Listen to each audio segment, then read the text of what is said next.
Happy Wednesday. Welcome to Second Lap, the podcast where we're taking life lessons and sort of best practices from walking the circumference of the earth and sharing them as I'm on the second time or second lap. Therefore the co-host can come on in because the jokes aren't going to get any better. Super. 37,927 was the mile. So I wanted to make sure I said that out loud. But yeah, welcome, Ronnie. Hello again. Our pre-show fist fight was compelling, so I hope we get into many different kind of discussions that you were talking about. Yeah, no, what I wanted to do, just sort of to set the stage, and then when you cut this up later, this part won't be a part of it anyways. But to set the stage, we're just catching up. It's Wednesday, it's April 22nd, I want to say. Sounds right. So, Yeah. Call it a third of the way through 2026. I want to catch up on things that Ronnie as a human has been doing, call it ice baths and taping ugly, gross stuff to the bottom of his feet and, all the hacks. He got some fashion advice from Thomas Magnum. You guys can laugh at that later. That was, it was funny to me in my head. And I'm actually, I needed one zinger or something, Yeah, we need a sound effect for it. I'll work on that. We need a sound effect. A rim shot, like a bottom. Yeah, even if it's just something, call it analog. It doesn't even have to be digital. I thought we would catch up. So I've had lots of shows. We've talked through lots of things. You were on a pretty consistent basis doing the cold plunge, at least in a way that was allowing me to get cold with you. And I haven't seen it in a while. And I didn't know, are you still doing that? Are you sauning instead? What are you doing? What are you doing from the beginning of the year still? Walking. Walking. To me, there was no requirement, no resolution. It was I've accepted the fact, and this is probably the second time talking to Gary, when I was asking, like, how do you stick with these things? And it's like, you deal with the waves of life as they come. And I'm not going to sit and guilt myself. The last plunge I did was beginning of February. So it's definitely been a while since I've done those. In my head, I want to get, like, as the temperature warms up, it's trickier, and I don't want to buy hundreds of bags of ice just to kind of keep the ice plunge going. So, right. Yes, in my mind, I'm like, I'm not doing the things that I was doing on a consistent basis that were more pushing the boundaries of my body. I think I've kind of accepted, like, let's kind of focus on some other things at the moment, but still kind of maintain the walking. At least the last couple days, I've been like forcing myself to at least pick up some weights and do something, just because I sit there and walk past them every day. And it's like, to me, that's the biggest guilt trip, is not like lifting my weights or going on my morning treadmill walks, but I also feel like I'm not stressing about it. Sure.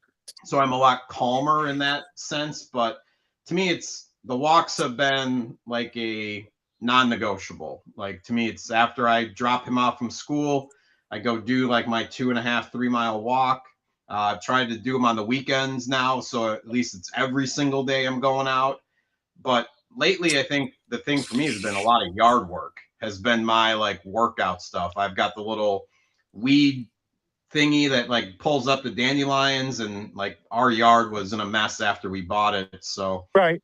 Been a big kind of point of focus, is like doing that for like an hour, and my arms and my back are definitely working. So to me, it's more of natural workouts versus kind of anything. But I think there's something in doing all the cold plunge and stuff. I would love to go and have the money to buy like a temperature controlled one to keep it right at like 40, 45 degrees versus kind of not letting the temperature outside dictate whatever the plunge is. And it's funny, I got a comment on TikTok from the ones I did 2 years ago about somebody who like fainted or had an issue when he got in, but yet he realized it was something that was beneficial. So it's weird still having people kind of talk about it. So at least I know it's out there for people that are wanting to get in the cold plunges. The algorithm in the feed is sharing some of those ones, whether it's the ones from this past year or from long ago,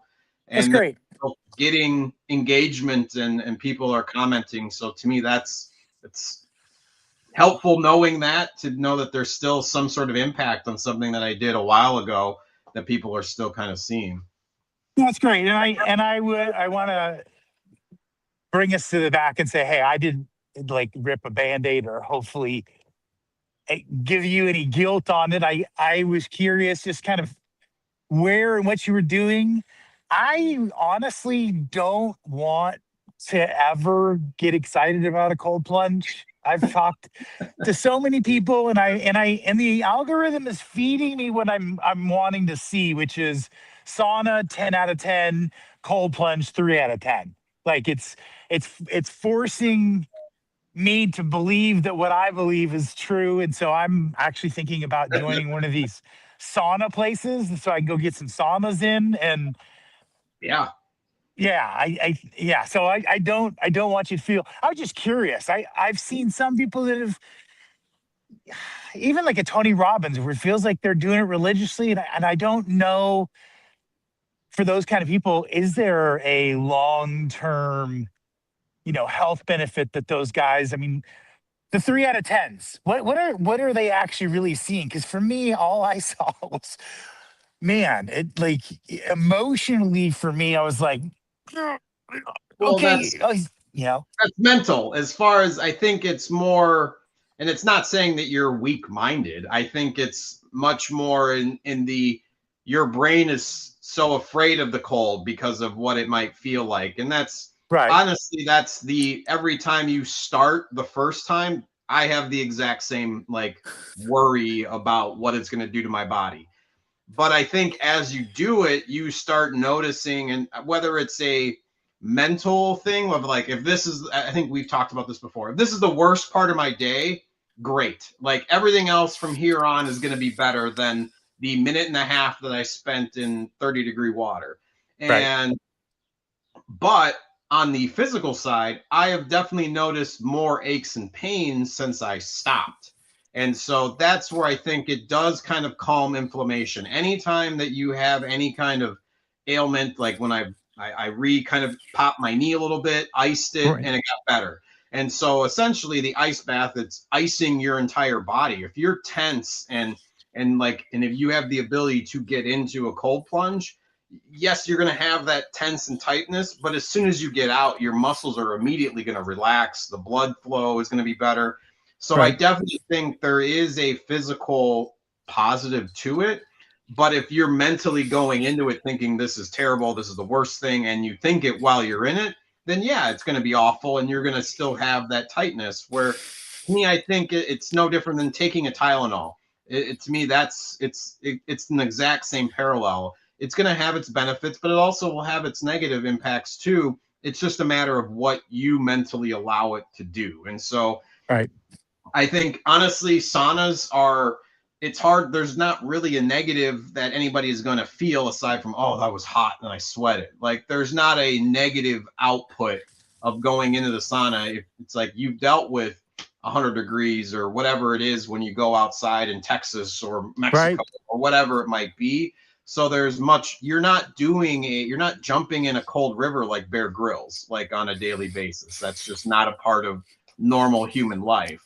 And so that's where I think there's contrasting things. I'm also in a cold weather climate.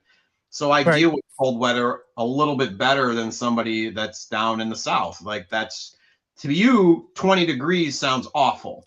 To me, that sounds bearable and is something I'm not afraid of going outside in a sweatshirt in. So I I think, moved here to be specifically not in 20 degrees. Like it yeah, was intentional. So, and you're right. The problem is I live in a northern part of the state, so it does get cold, and like it's been variable enough that I've had to wear pants a couple of times in the last oh, weeks. And I know. And I've seen you and you're bundled up and I'm like, yeah, he's freezing his ass off. And I'm But I'm not. complaining. I'm It's complaining getting because weird. I'm wearing shorts. Yeah, to me, it's if you have the right lay. I hear people complain about it up here, and it drives me nuts. Of like, oh, it's so freezing. You're wearing yoga pants, lady. Of course it's freezing. It's 30 degrees. Like, put some jeans on or something over that. So to me, it's just being smart about what you wear when you go out and layer. I've got a bunch of Under Armour stuff, so I'm hot on those like -10 walks where I get out and I'm like, get this stuff off of me because it's like, yeah, I'm prepared. And granted, whether it's military or whatever, it's like you be prepared for the conditions that you're in, so then it's not miserable. And it's not like, yeah, my face might look cold because yeah, that's the only part that's exposed, but Right. it's just be smart and be sensible about your attire when you go outside when it is 10 degrees out. So that's, I think, the biggest thing. And then you just don't complain. I'm positive. I'm outside, cold air. Like, to me, it's just like, again, we've talked about this over and over. It's just having the right mindset when you're going out in it. And I've had neighbors now like, walking must be pretty important to you if you're out in it in that cold weather. I'm like, yeah, it is. To me, it's more important than the cold. It is so funny you saying that. I've had probably a dozen people over the years because of my walking and my consistency and where I go, where they will do that. They'll pull me aside and they'll be like, walking seems pretty important to you. Like, what, sell me some life insurance, son. Kind of that feeling. And it's like, well, it is important to me, and this is why I do it. And to your point, so what I was gonna say is another thing I think would be helpful, and we could use for future is why are we doing this? Like I'm giving you 50% credit for this. Why are we even doing this endeavor? Like, what is it that sparks and gets us excited to go live on three different and copy a key and move things around and cut and copy and work 7 days a week? Why are we doing this? I think that's a good question. It's funny you mentioned that. Like, at least for me, the journey within this last couple of days has been kind of surreal for me just because I think I had like a reset, a refocus on what's important to me. And so, Okay. at least for me, whenever I kind of feel that twinge, I always go back to and listen to like Think and Grow Rich. And so, one of the things that, like, the secret to the book is that you become what you wish to be.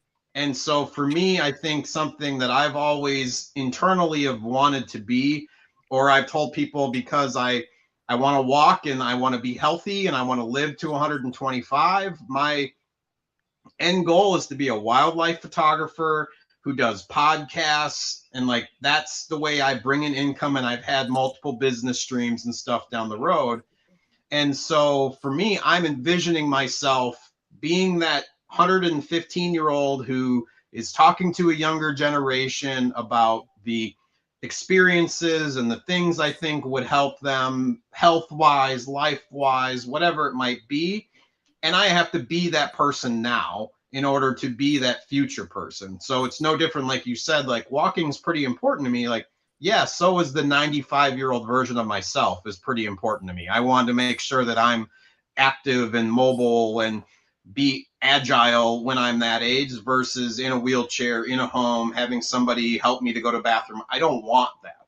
I want to fall over in my cabin when I'm 125, looking at some bird, and I just fall over in the woods. Like, that is my dream scenario of how this goes. And so that this is a step in that process. And so going back to like the Think and Grow Rich, it's like I've now printed off and have like like the 6 steps in the first chapter of like what you're supposed to do as far as recite and repeat and get your brain on the right frequency vibration. We can go down a whole nother rabbit hole with that as far as this is what I want to be. I want to be a podcast producer, a podcast guest, whatever it might be, when I'm 70, 80, and have that be my way of giving back because I've done all of these other things. And so, but the immediate reason I think that I enjoy managing these things, and because it's something that I'm good at as far as editing videos, kind of problem solving the different accounts and all of that stuff.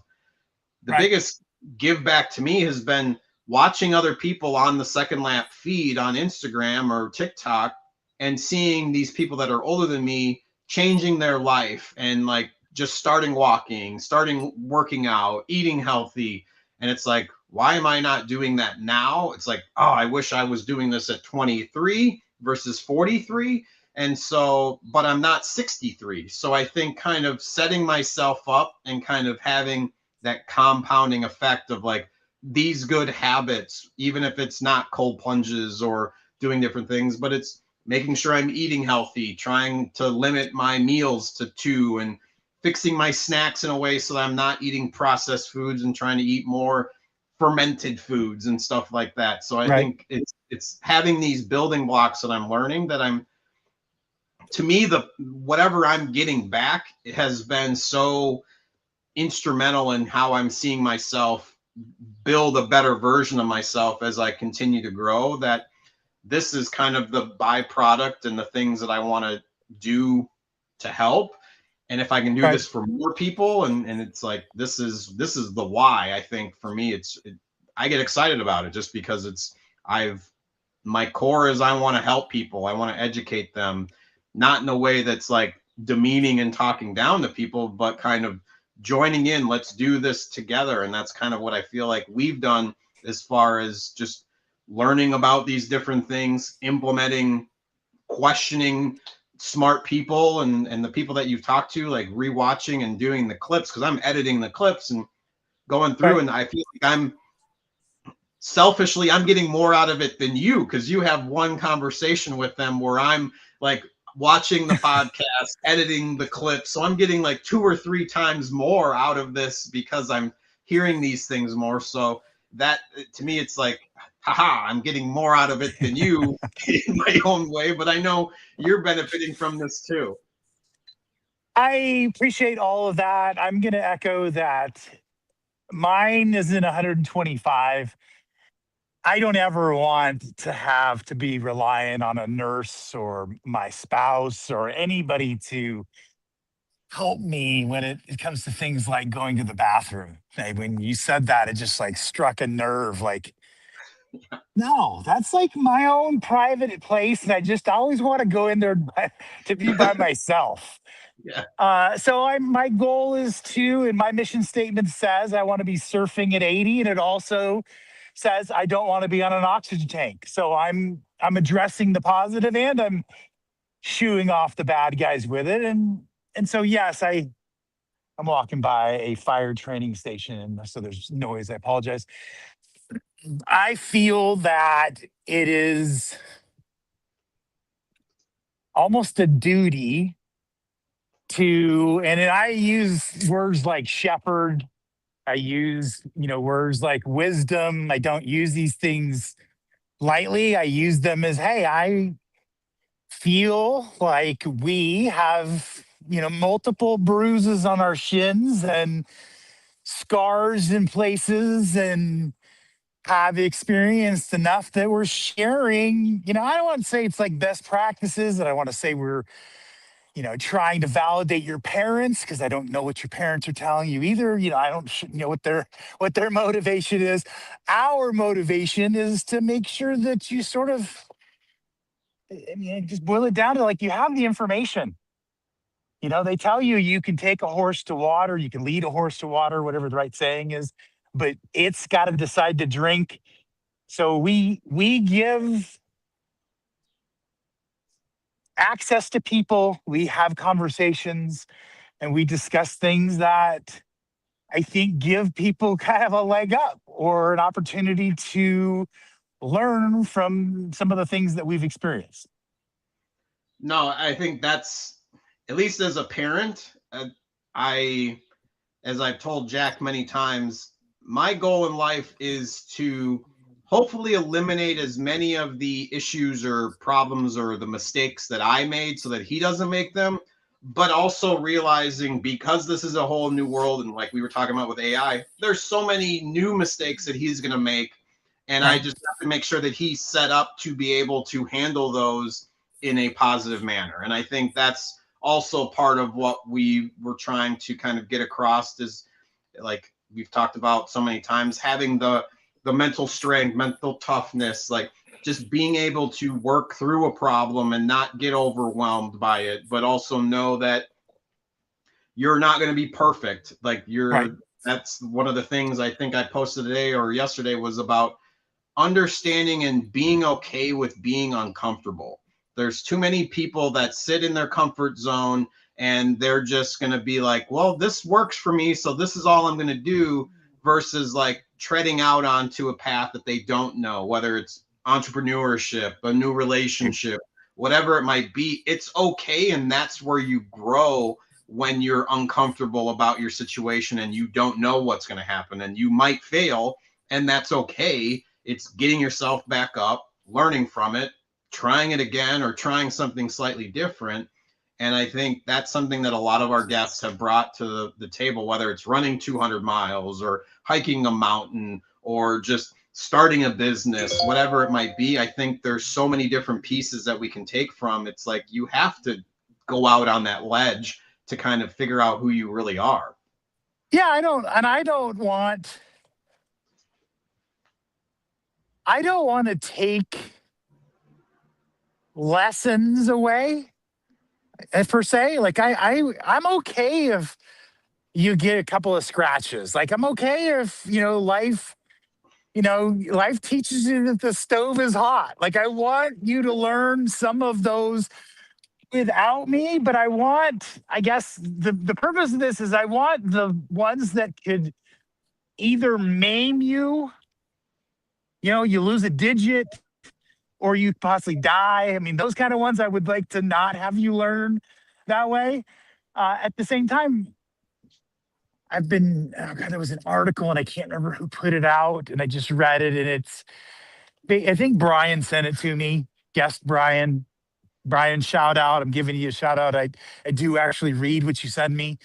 But it was basically like an article that talked about, and I think you're in the group because it's an age group before everybody had a phone and everybody had some way to be in technology. It was, just the age of I'll be home for dinner. And you went out and you learned, and I think, as I paraphrase what the conversation or the comment was, we learned how to negotiate. We learned how to get along. We learned how to figure things out. We learned how, I don't want to say, you know, got good at being in a group, but we learned from being exposed. And I think a lot of that exposure, and I'm saying that, and I'm not saying exposure like a guy with a big jacket, but we got exposed. I know I was trying to get a zinger in there. We got exposed to things because we were allowed to go out and do that, and it's like we've helicopter parented and tightened it down to where nobody gets to get scratches anymore. So, Yeah. No, it's anyways, no, it falls in line with at least like a parenting method of like, you can't step in when your child is doing something slightly dangerous, whether it's like climbing the jungle gym or doing, like, you can't be there like, I got you, baby, I got you. Like, yeah, you're yeah, gonna be, you have to step back and at least like let them, like you said, obviously if they're going to jump into a bonfire, you're gonna stop them, or right, something like ridiculously stupid where you're like, yeah, you're gonna maim your, don't walk out in traffic. But right. I think when you're roughhousing, or at least like with Jack, like he's the other boys and stuff, it's like you have to kind of understand that dynamic that, oh, this, you punch somebody, you're gonna get hit back, or there's gonna be some sort of like Response. There's going to be a yeah, response. yeah, there's gonna have that kind of, you have to understand the dynamic of every situation versus a parent like kind of walking you through and like and doing all of that. And so yeah, I think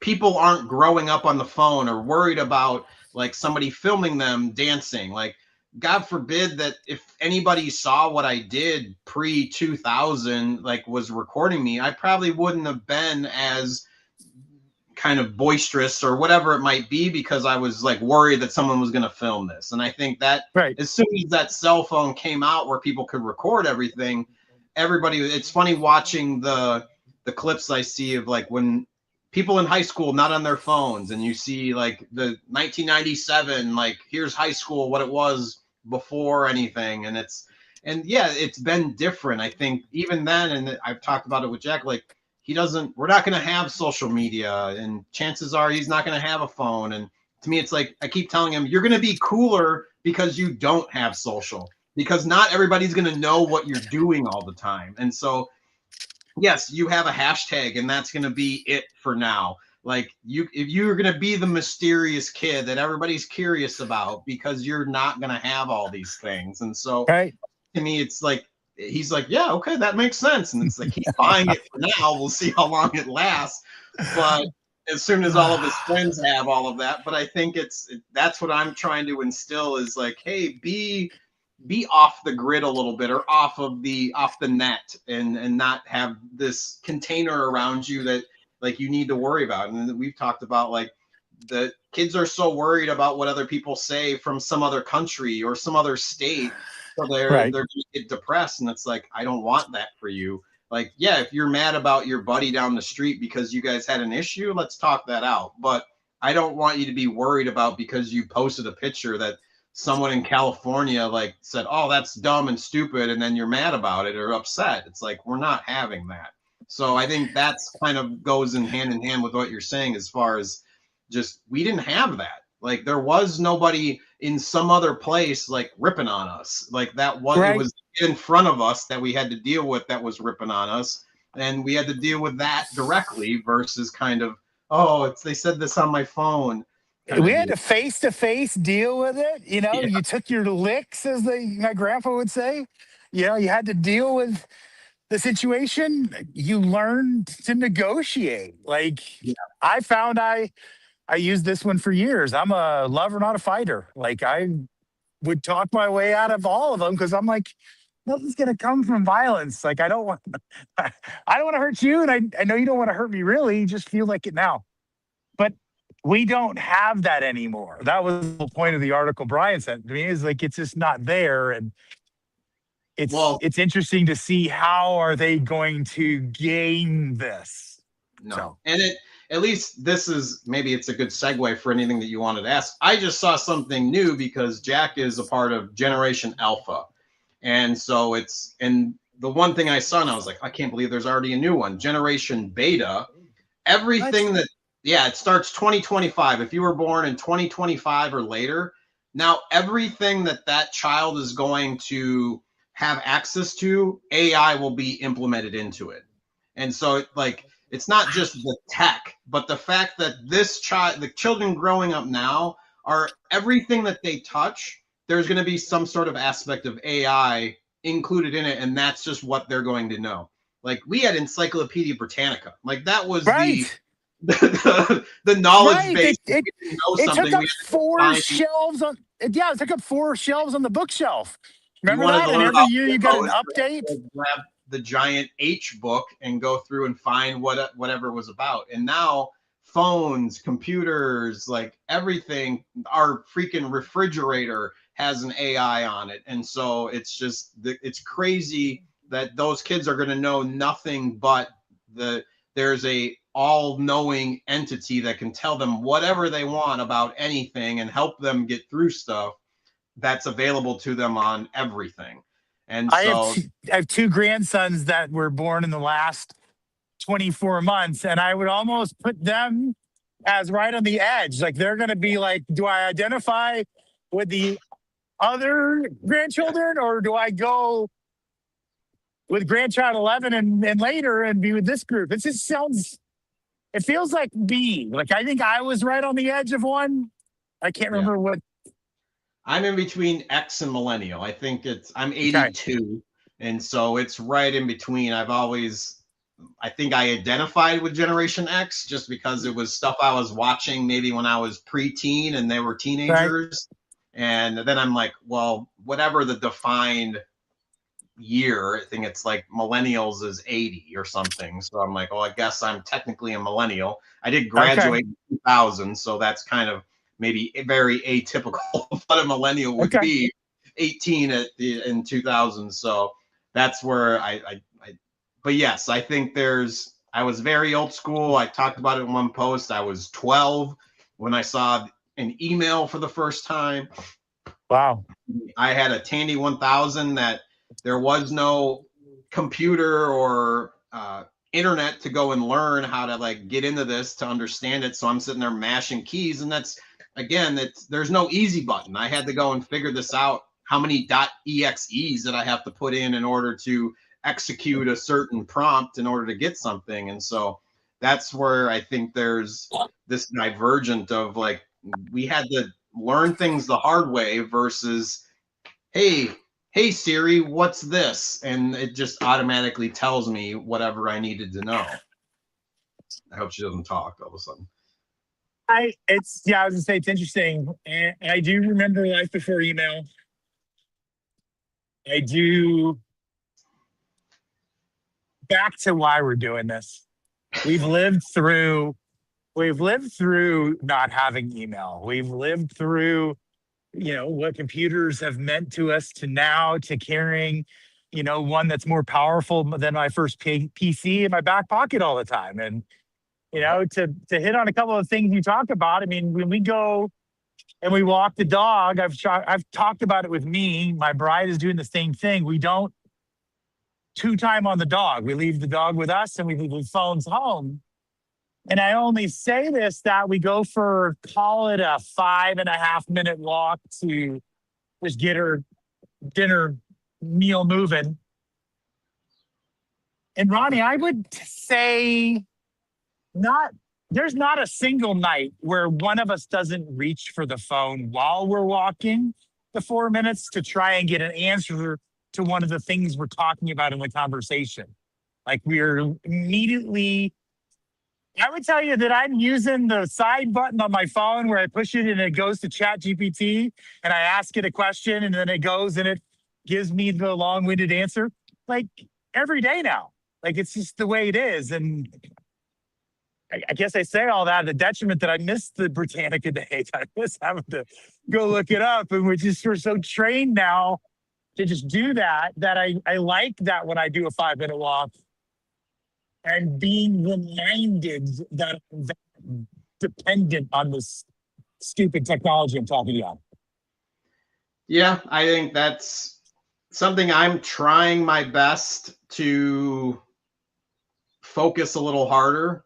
Like we were laughing before the show, I had Claude like essentially create me a calendar and break down the day. I already had segments set out, but I didn't feel like I was focusing as much as I should on set things because I would end up just grabbing my phone. I've turned off all of my notifications just because I kept grabbing it every time I'd see a little red mark, or I'm making sure I have it face down now. But even then, as soon as I get a thought, and being in marketing, it's like I'm supposed to go and post things on social. And I was just talking about this with a customer yesterday. It's like I'll go in thinking like I need to post. I just made a video. Let me go in there and post. And all of a sudden I realize it's been 10 minutes of scrolling. And I'm like, oh, I was supposed to do this. And then it's like that's so much wasted time. And again, it might just be 2 or 3 minutes at a time. But I'm like, I wasn't meaning to do this. And so now I've like breakfast time, I listen to audiobooks. I'm forcing myself to kind of segment this time. And instead of sitting there scrolling and looking at Insta, it's like I want to listen to, like right now I'm alternating between The Alchemist and Think and Grow Rich. And I've got like 5 or 6 now on deck ready to go. But also having targeted time of focusing on Second Lap and some of these other things outside of my iMagnet and regular marketing work. And at least like, all right, this hour is set aside for this work. Let's focus on this for right now. And so, but one of the things at the end of the night is I want to do more research, no different than grabbing for that encyclopedia on some of these things that I have found on social that I'm usually thirsting for more information down different rabbit holes. but it's so sporadic as you're looking. It's like, okay, vibration, frequency, like health, like it kind of bounces instead of me focusing on one, like actually going onto the internet and like going on Google or listening to an audiobook or a podcast about a specific topic, like taking that time where I was just kind of sitting there wasting. This is again where I've talked about, like, I think AI as a tool is super beneficial in order to kind of break things down. Yes, it can be, as long as you're doing something human from what the AI has like suggested, hey, these are different things that you should do, versus just like blindly being like, well, AI's got this, I'm going to have it take over my computer to do different things. It's You're justifying why it's okay for you to be using the device that's taking over your life. And I guess. I understand it. I'm doing the same thing. I think that when I see I'm averaging 7.5 hours of screen time a week daily, that I know I'm using it, I'm justifying, hey, I'm listening to Audible, I'm listening to podcasts, I'm doing my own podcast. Most of this and all of this, I think, adds into this time. So I'm giving myself leniency. At the same time, I'm using the device 8 hours a day. Like, most people aren't sleeping that amount. And I'm holding on to this, I'm going to guess what, 5.5-inch disc, and I'm talking to it and I'm communicating it. It's scary because at the same time, I'm a part of like all of these communities. We've talked about this kind of briefly, but all these communities that kind of the light in the dark. A lot of the times I'm saying good morning, I'm, participating, whatever. And so I'm giving myself permission to be on this device more than I'm comfortable with because of what I'm getting or giving on the other side. And I'm telling myself someday soon, I'm going to not do it so much. Like, I'm going to either have, I don't know, how many hours of library of clips of us talking to people do we need before we don't need any new ones? Couple more years? Yeah, that's a couple years, okay? A couple years from now, we generate, and I think with, I'm gonna call your buddy Claude because I don't want to insult Claude because you guys are so tight and close. And everybody that watched Ronnie's eyes roll like that, that's like when you're like talking to your buddy and he's excited about the girl, but he doesn't want you to make fun of him because he likes the girl. You can make fun of me all you want. I think it's been I'm not helpful. making fun of you. I'm trying to be funny. But I've done so much trying to be funny that I've forgotten my whole point of why I was giving you a hard time about Claude. But the boyfriend girl, like I think we were talking about it just earlier too. I think I'm not trying to justify I'm aware, and my like daily use count is more than yours. Sadly, I think I've gotten it where it's almost been double digits, where it's been like 10 hours this week you've been on your phone, and I'm like, okay.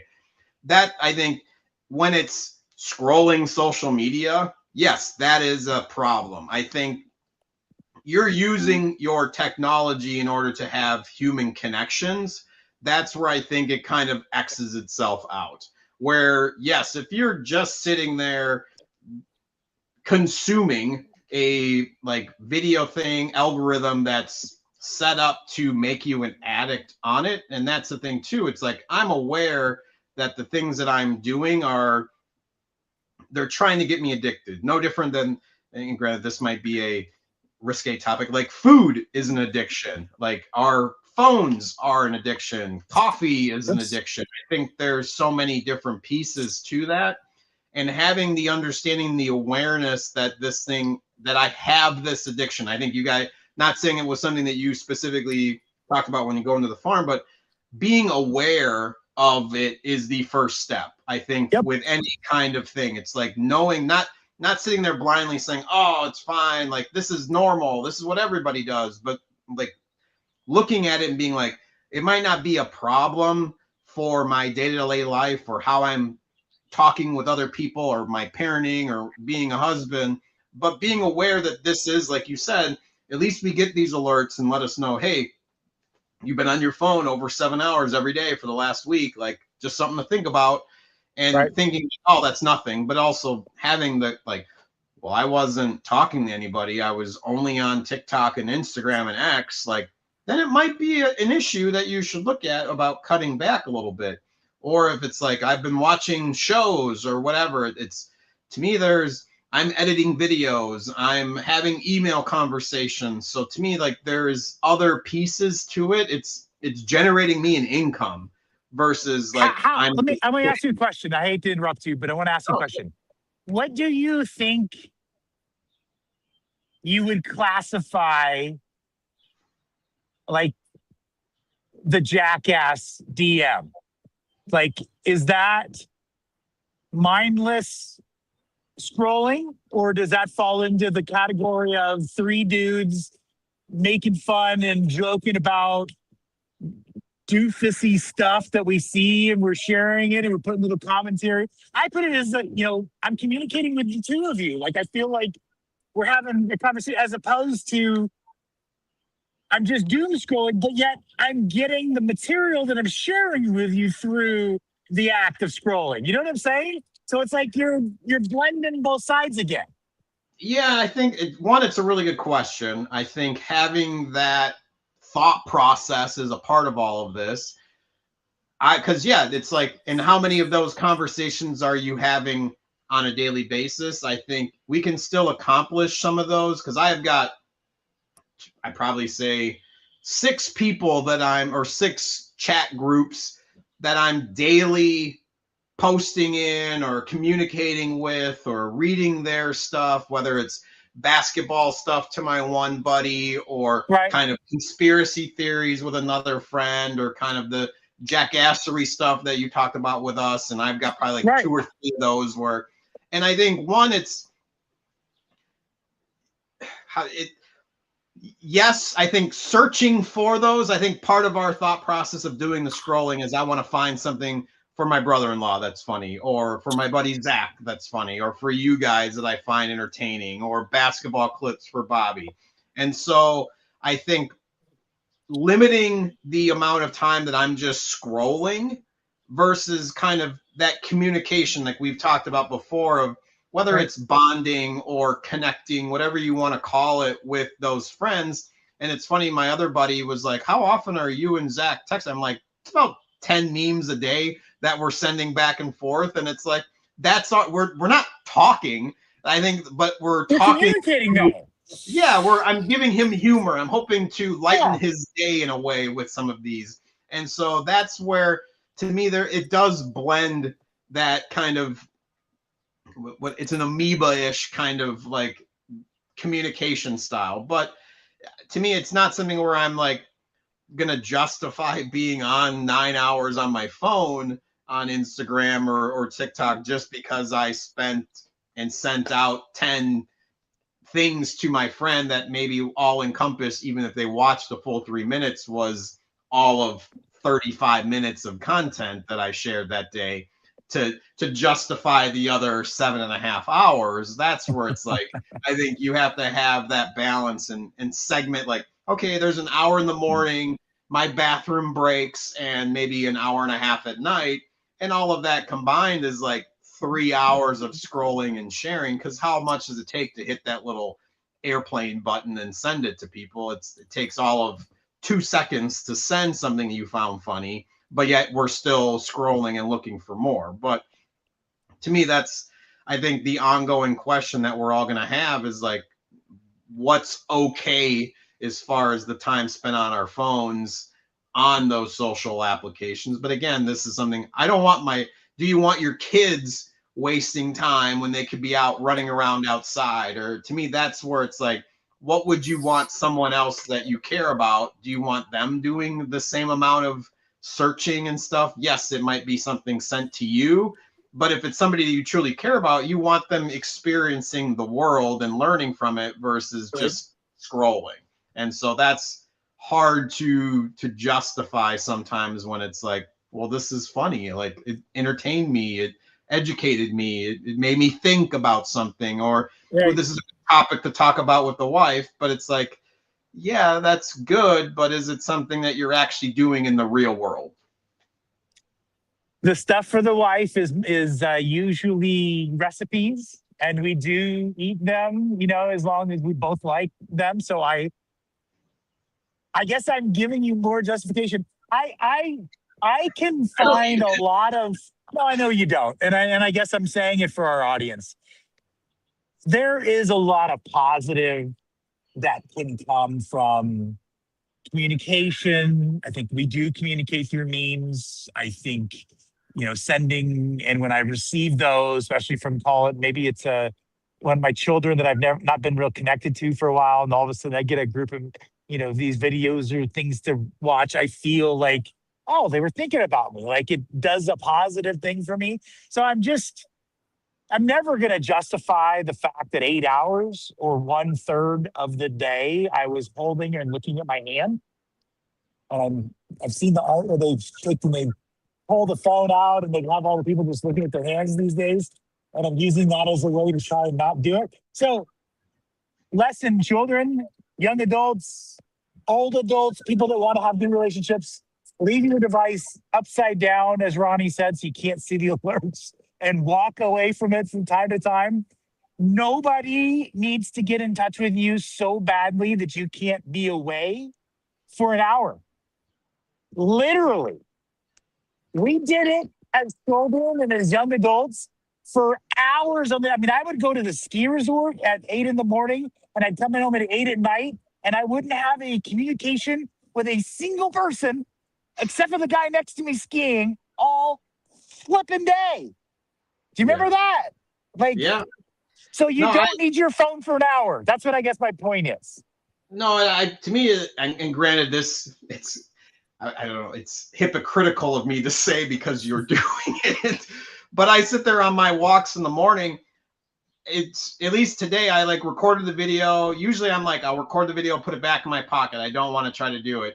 But today I was like, all right, let me record it, let me post it on Instagram, and like half the walk was done. And like I missed out on like seeing the whole point of my walk is to get outside in nature. And I see, I don't want to, like, there's stroller moms or something where they're pushing the stroller and they're just staring at the phone the whole time and they're out there walking. Yes, it checks the box of exercising, but I think like having this in our hand is going to, I don't want to say stress us out, but it adds the pressure of the day on us. And that to me, it's, I want, when I go on the walk, it's to reset. Yes, I have it with me in case somebody calls. It kind of anti your point you just made. Like I'm available if my mom like wants to Right. give me a call or whatever it might be. I don't want to miss that, but I also am not like actively just staring at it like, oh, I need to know what's going on in the news or what's on Twitter or whatever is going on. It's in my pocket. It's there for an emergency. If a Right. client calls me because I'm essentially on the clock at 8 o'clock, like if they feel the need to call me in the morning, I'm available for them. But for the most part, I just want to stare at the birds, look at the water, and kind of reset and calm myself, whatever it might be. And today I kind of took that away from myself by like, all right, let me type in the prompt or the text that goes into this. Do I want to let me edit at this? Is the captions correct? And all of a sudden I'm like, oh shoot, like I'm already like halfway done with this. Like I've missed Right. last 15 minutes when I thought it was only going to be 3 or 4. And so that's to me, it's like what is your why are you doing it? I think back to your original question, it's like, why are you going for the walk? Is it just to check a box because you feel the pressure to look good or to lose weight? Or is it to kind of be calm, relax? Like that's what a walk is supposed to help with. Like it's all of the pieces that kind of go into it of going for a walk is to calm your mind, not add to it while you're out there. And so I think that's a big part of at I do least both. I thinking do what both. you're doing. Yeah. Yeah. I And mean, that's because I you're out consume. there for 8 miles a day. I think that's you could be walking for 2 miles and be productive and then still have 6 miles left to kind of calm and reset. So that's a bit different than the normal person that maybe only goes I out for. knew I knew that's where you were going to focus, and then so I was like, do I even throw this piece of meat out in front of the lion? Because you know he's going to bite it. You know he's gonna go get it. Like, I feel you. I'm sitting here on the side of the road on my device, and I'm giving the time to our audience and giving time to the material. And at the same time, when I'm done, I will put it in my back pocket and I'll finish my walk. Well, this is more like a telephone call. This is a Yeah, FaceTime more than yeah, anything. Granted, it's a FaceTime for you with 18 other people. We have 17 people watching. Hello, everyone. And that to me, you're not sitting there doom scrolling. You're not like trying to catch up on the news of the day. And I think right. this part is X'd out. I think you're having a direct communication with me. And I think other people are taking from it what they want from it, just as far as a connection piece. No shade on them for essentially being Please that. watch. Please don't leave. Yeah, keep watching. So I think that's a part of it too. It's just we're all having this connection point with each other of trying to learn from somebody else. It's more, maybe it's a seminar that we kind of are putting on. That at least Right. that's what I'm going to tell myself, that of bettering yourself in some sort of way, or talking about the things that aren't talked about or as much as they probably should be. And so that's, I think, the thing that we're at least kind of getting across. I don't know if you muted on purpose, if there was a big truck, but I figured I'd stall. Bye. I don't hear it. Oh, No, really? It's no. amazing. I never know what the magic of Apple sound cancellation is going to do. I sometimes have people tell me they can hear the birds outside better than they can hear me talking.